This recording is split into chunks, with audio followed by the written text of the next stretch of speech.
Players are moving from one team to another. Alongside me, as always, is UB. UB, welcome. Thank you very much. Players are moving. UB, this is the period where players move from one team to another.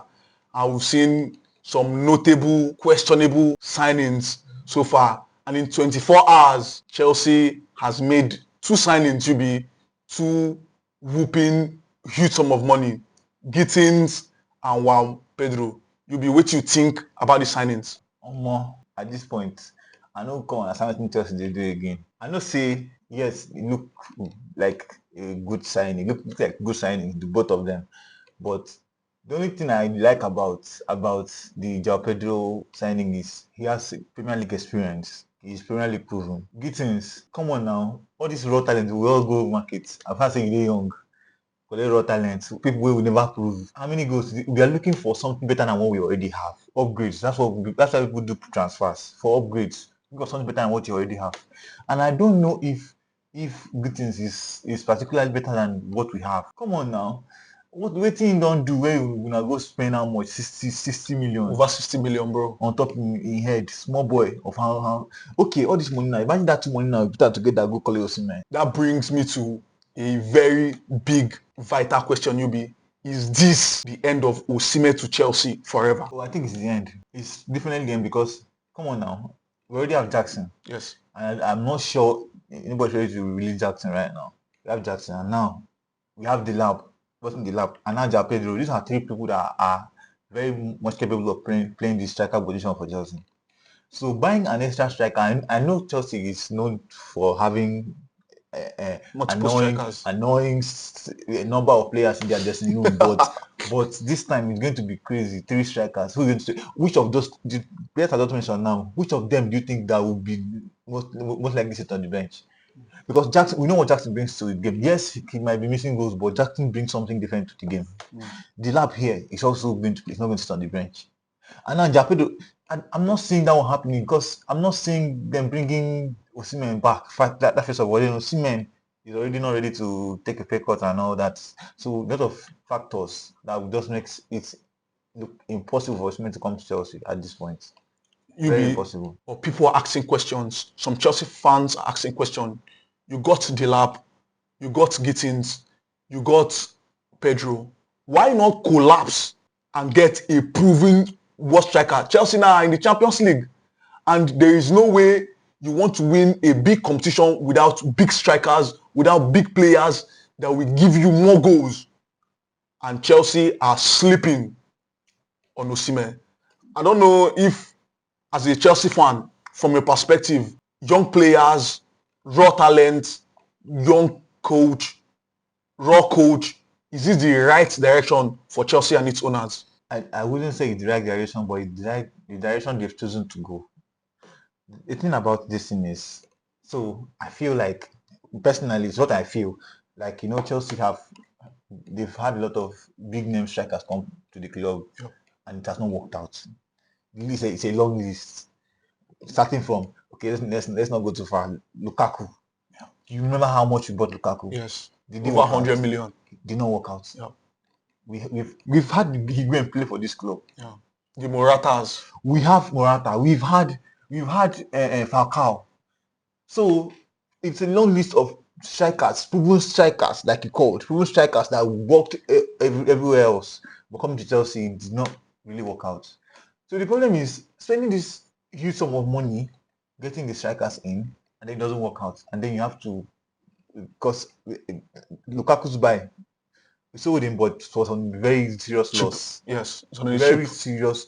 So I think what they're trying to do is get these youngsters, and a lot of them, instead of waiting 1, they get 2 or 3. And then if this one does not work, this one will work. This one does not work, this one will work. One must shall work. That's gambling. They're gambling, exactly. But they're forgetting that it's possible for none of them to work too. True. And these players, some of them are not kind of players to just sit on the bench. So at this point, just look for a better house, because the worst part of the whole thing is these players are not coming cheap, actually. Yeah. Yes, because if you 60 million for João Pedro, 60 million for Gittens. And what is it? What is Brighton doing to Chelsea? I think Brighton has one port at the backyard. That every transfer window they go call Chelsea. And come Chelsea for come something, running. come for something. Anybody. Chelsea come running. Over time, we've seen list of players Chelsea has gotten. Coach. Yeah. There's a coach that's still paying. That is still True. So I want you to rate these two signings, Yubi. We're not rating the players, yeah? We are rating the signings as Chelsea FC. 1 to 10, Yubi. What will you rate these signings?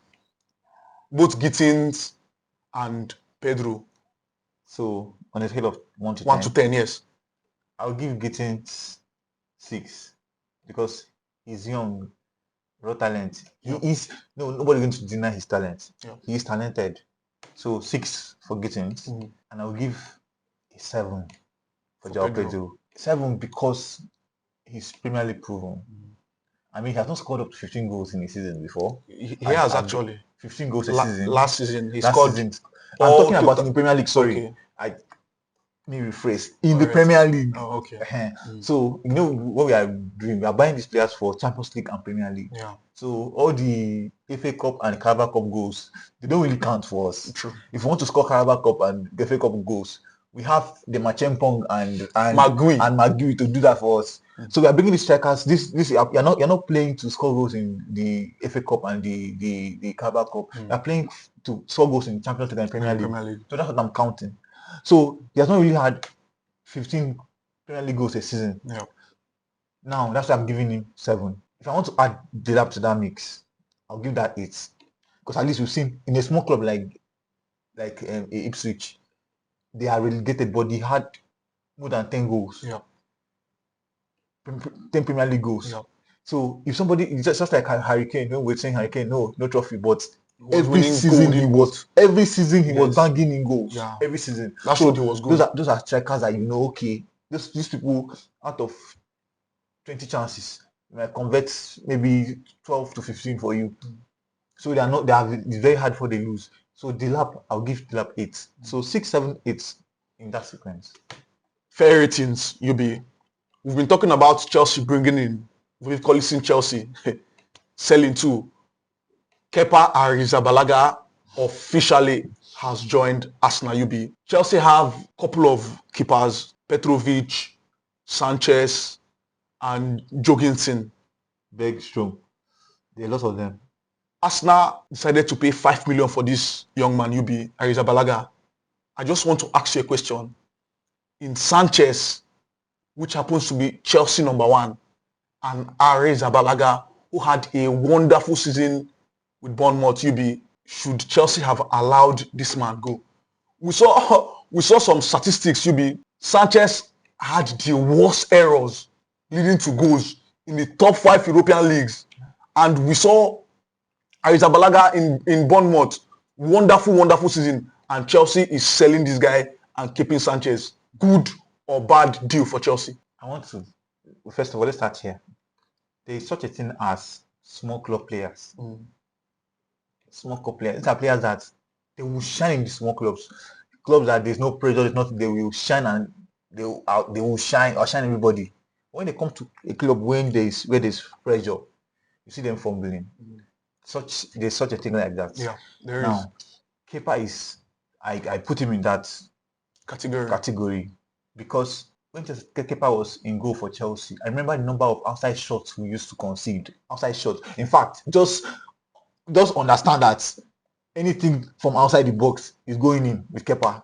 People used to score goals from ridiculous angles. I can't remember. There are a lot of, I have lots of memories coming to my brain of Kepa. Ridiculous angles. Like almost close. Somebody will strike from the corner flag and it will enter and Kepa will just fly. He will make it go so fine. So see, yes, Sanchez is full of mistakes, but if you are keeping Kepa and keeping Sanchez, I will pick Sanchez over Kepa anytime, any day. Now, that's just the outside shots I'm talking about. Kepa also is a coach. Let him go and coach in Arsenal. He's a coach. He's a player coach. A coach will tell you to come outside. You tell the coach, no. That was a long time ago. It still haunts me. I'm very sorry, but it still haunts me. I still remember exactly how it happened. Remember how he almost made Sarri hit his head on the wall. Sarri almost jumped. If there was a car passing, he would jump in front of the train. So I don't want those kind of players. I don't want. And Kepa is this kind of. I feel like Kepa is the kind of person that he can disturb the dressing room with all those kind of characters and whatever. Good signing for Arsenal. Yes, good signing. They have a coach. They have a keeper coach that would sometimes he will tell Arteta what to do, how to play. I don't think they really know who they signed.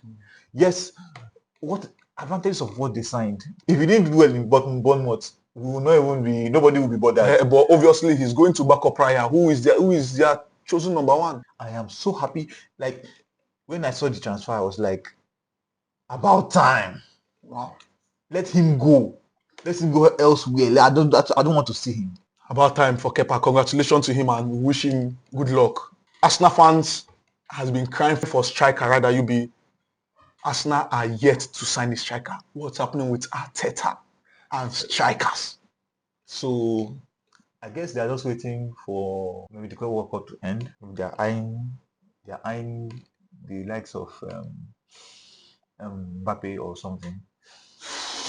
I'll just guess. Because the window has opened for how many, and they're still today they're going for sesko. Tomorrow is gyokres. The next tomorrow it's crazy. And this is the department Arsenal needs the most. And they are lagging behind. And they are recruiting keepers, midfielders, defenders. They're recruiting not just midfielders that I don't even understand. Like, why are you buying a 30? You sold a 32-year-old, you went to buy a 31-year-old. Wow, what an improvement. Less wage, you go. Less wage. Obviously, less wage. Less wage, really. Straight to Manchester United. Mbuemo has been in the news for ages now, and United are yet to wrap up this transfer. What is keeping United? So the same thing I said about Arsenal. I feel the same thing. They want to see if there's going to be space for him to sign Mbappe, or maybe if Man City want to sell around. Oh, wow. That's what I feel, because you can't be in the news for ages. Almost more than 4 weeks. Come on, Mbuemo, and they are yet to make this signing. Let me tell you, Chelsea came when we heard about Gittens stayed in the blogs and everything for a while. Gittens, but Pedro did not take 2 days. Yeah, Pedro was just in and out, in and out the player. There was no, and when you are there pricing Mbuemo like it's crayfish. Take 2 million. I'm adding 2, adding 1. Will you take 5? Come on, it act like a big club. Come on. I mean, Liverpool of all people spent how much for one player? Liverpool. Yeah, that was crazy. Man City are signing. Yeah, forget that they crashed out of the Club World Cup, but they are signing, and they are not just they are signing players. Rancheki, Reinders, Tijani Reinders, Anuri. So Man City actually signing. Arsenal, I mean, they are also, but then it's better. We've seen 3 players coming. Yeah, at least we've seen Arsenal. We've seen the midfielder Zubimendi. We've seen Kepa. We've seen a defender. So Arsenal are actually doing something on the market. United just bought Cunha, and the hand stuff. And all they do now is, how much are you selling that? 50 million. 50 million. No. Can I give you 50.5? How much are you selling that? 52. Oh, can I give you 52.3? What are you doing? Yeah, big club. Come on, bring out money and sign a player for crying out loud, and stop doing this. A player is in the league for 2 weeks. You are pricing one player. You are going and coming. Do business. Do you know what the name Manchester United can do to your CV as a footballer? Do you know what I played for Manchester United can do to your CV? So if they are going for players are not thinking about it too much, unless they have Real Madrid. The only reason why players will think twice going to Manchester United is if it's Real Madrid, or maybe to an extent Barcelona, but Real Madrid are going for you. When you comes knocking, you are good. The next day you are packing your bags. True. But then they are doing pricing crayfish as if they are pricing. I don't understand. I don't know what their plan is. But hopefully, maybe the likes of Arsenal, the likes of Manchester United should use backdoor and ask the secret of how Chelsea sign players quickly. Hopefully, we'll see the likes of Manchester United and we'll see the likes of Arsenal making more signings. Don't also forget Chelsea still need to sign an experience, at least one experienced player. But then emphasis on experience, not just they need a defender. A defender. The experience should come from anywhere. At this point, I don't care. Left back experience, centre back experience, keeper experience. Just give me one experience. Come on, not just small kids everywhere. Look at the 27-year-old Tosin. He's feeling like Baba. Come on. I think he's the oldest player in the squad. Yes, he's the oldest, 27. At 27. Wow, that's crazy. And when they asked all the players who do you see as a coach, they will call Tosin. I'm like, seriously? At 27? At 27? Seriously? Tosin? Just still need to sign. After the 28 players you had signed already, you still need a player. Yes. So guys, don't forget to subscribe, like, share.